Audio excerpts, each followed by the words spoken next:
জামাই ষষ্ঠীর নিয়ম শেষ, এখন আমাদের গিফট দেওয়ার পালা চলছে। মা প্রথমে ওর হাতে ওর গিফট তুলে দিল, এবার আমার পালা। তো এবার এক এক করে আমাকে কী কী দিচ্ছে দেখো, আর তারপর তো খুলে তোমাদেরকে অবশ্যই দেখাবো যে কী কী পেলাম। তো যাই হোক, আমারগুলো কিন্তু মা সব আমাকে দিয়ে দিয়েছে।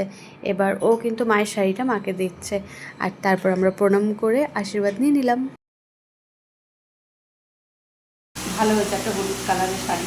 হলুদ কালার তৈরি করেছি, মায়ের হলুদ কালার শাড়ি কি আছে দেখো তোমার সাথে তো কি প্যান্ট প্যান্ট এত কিছু দরকার ছিল না, একটা কিছু এখানে রয়েছে অরিজিতের প্যান্ট, আর এখানে রয়েছে শার্ট। শার্টটা দেখো পছন্দ হয়েছে কিনা। শার্ট পছন্দ হলো এই যে আমি খুলে ফেললাম। কম করে যাবে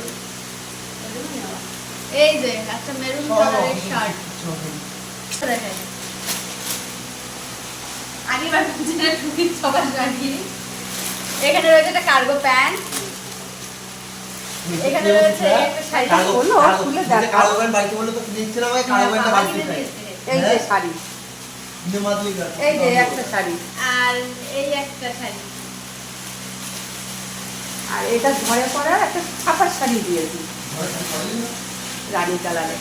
তিনটে শাড়ি একটা প্যান্ট, তিনটে শাড়ি একটা প্যান্ট, আর ওটা একটা প্যান্টটা তিনটাও দিয়ে দিচ্ছি। এসেছিলাম আমাদের রানাঘাটের এই এক্সপ্রেস বাজারে। আসলে কালকে বাবার জন্য দুটো শার্ট নিয়েছিলাম, শার্টগুলো একটু বড় সাইজে নিয়ে নিয়েছিলাম। আসলে বাবার শরীরটা খারাপ হয়েছিল মাঝে, তাই বাবা অনেকটাই রোগা হয়ে যায়। তো যে সাইজ বাবার হতো সেই সাইজেরই আমি নিয়েছিলাম, কিন্তু সেটা এখন বাবা লুজ হচ্ছে। তাই আজকে ষষ্ঠীর দিন আমরা এসে আবার এক্সচেঞ্জ করে নিয়ে গেলাম, নাহলে তো মুশকিল হয়ে যাবে। আজকে বাবা পরলো, পরার পরে দেখছে যে লুজ হচ্ছে, তাই এক্সচেঞ্জ করে নিয়ে গেলাম। তো এই যে হাতে ব্যাগ, আর তার সাথে সাথে আমি একটা টপ ট্রায়াল দিলাম, ভীষণ পছন্দ হয়ে গেলো, তাই আমিও নিয়ে নিলাম। একটা ব্যাগে বাবা দুটো শার্ট দেখা যাচ্ছে, আর আরেকটা ব্যাগে আমার রয়েছে টপ। তো এই যে দুটো ব্যাগ, আর আমার বর আসছে এদিকে বাইক নিয়ে।